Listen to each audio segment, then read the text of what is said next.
cimetière, tandis que les vivants poursuivent leur folie, quittant le tourbillon, moi, rêveur isolé, je vais méditer seul près des morts qu'on oublie et promener mes pas dans l'enclos désolé.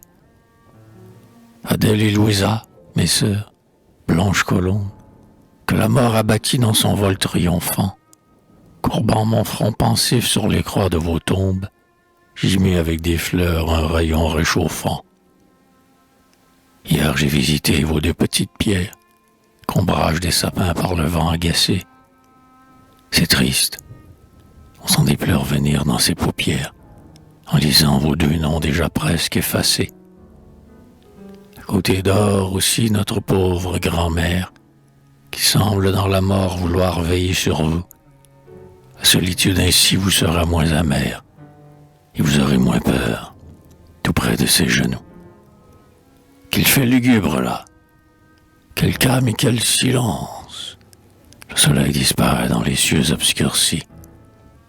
On n'entend que le bruit du saule qui balance ses longs cheveux épars sur les sentiers noircis. Au rameau des cyprès, quelques gouttes de pluie brillent comme des pleurs au rayon du couchant. Et la brise du soir, au tombeau qu'elle essuie, chante avec des sanglots un doux et triste chant. Le fossoyeur errant parmi les tombes blanches va creuser pour demain des fosses dans un coin, tandis que son enfant qui fouille dans les branches cueille de pâles fleurs qu'il arrange avec soin.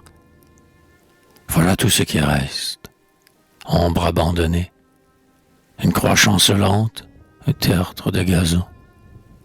Vous souvient-il encore de vos jeunes années, quand nous jouions gaiement trois dans la maison? Pauvre sœur, s'en aller au printemps, c'est austère. Pourquoi Dieu vous prie-t-il? Ah, c'est un Dieu jaloux.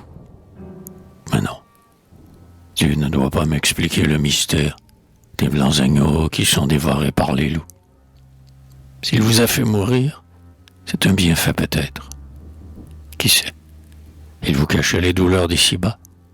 Il vous donnait la paix dans cet abri champêtre. Il couronnait vos fronts dès les premiers combats.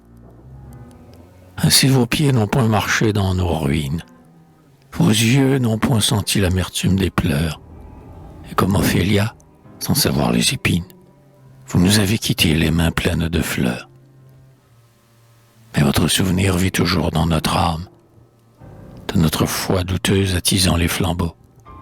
Car si parfois nos cœurs à l'autel sont sans flamme, ils fondent en prière au bord de vos tombeaux.